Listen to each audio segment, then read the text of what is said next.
Gone are the days when browsing YouTube was a quirky and colorful experience.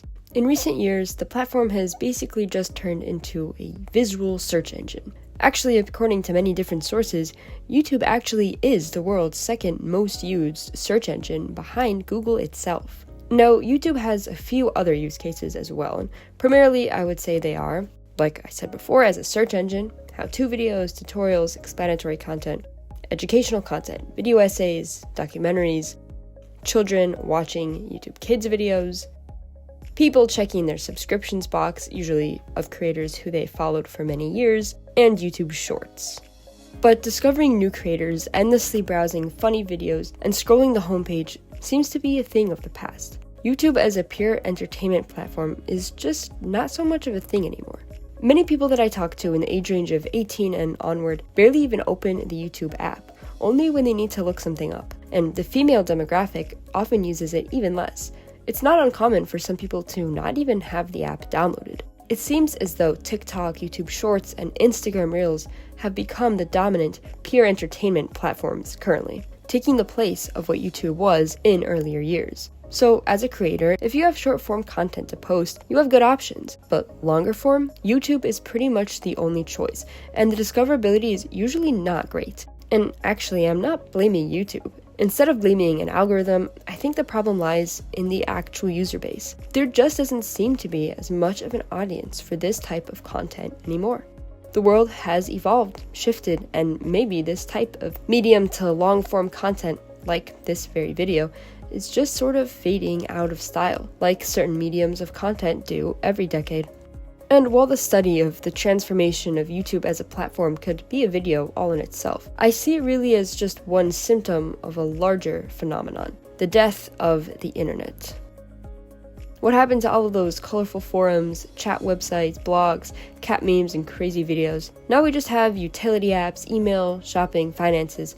Many see this 2025 internet as a bad thing, labeling it as the death of the internet or why the internet is dead nowadays. But in my view, and this might be kind of surprising for those of you who have watched my channel for a while, I actually don't see it as a bad thing at all.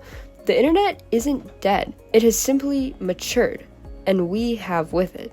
You see, if you look at the start of the internet, and I don't mean the real start in the 1980s, but when it started to become a common feature of the average American household, it was around the late 90s. And by the year 2000, 4 out of 5 households had internet, making household internet around 25 years old this year.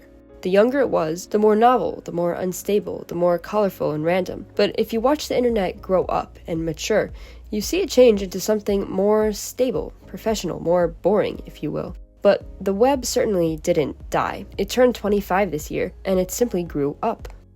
As a society, the internet has become so incorporated into our lives that it is no longer a separate identity. It is our lives, and our lives are boring. They should be boring.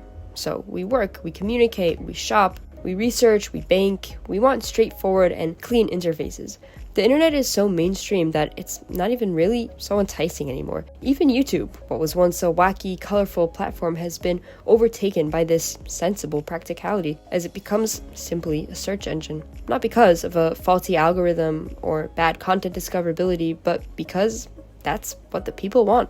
The fact that the internet has transformed into this, in my opinion, is a good sign and a reflection of the virtue of our society. Instead of taking this extremely powerful tool and creating something chaotic and dangerous, which, don't get me wrong, there is this side to the internet, but generally mainstream internet, which reflects mainstream society, is quite practical, sensible, and productive. Our ability to harness this tool into something constructive and decent should be acknowledged. The fact that the internet is quote-unquote boring is something very wholesome. It also reflects upon the fact that no matter how technologically engrossed we become, average healthy humans seem to value and enjoy real-world experiences and interactions just the same as they did pre-internet.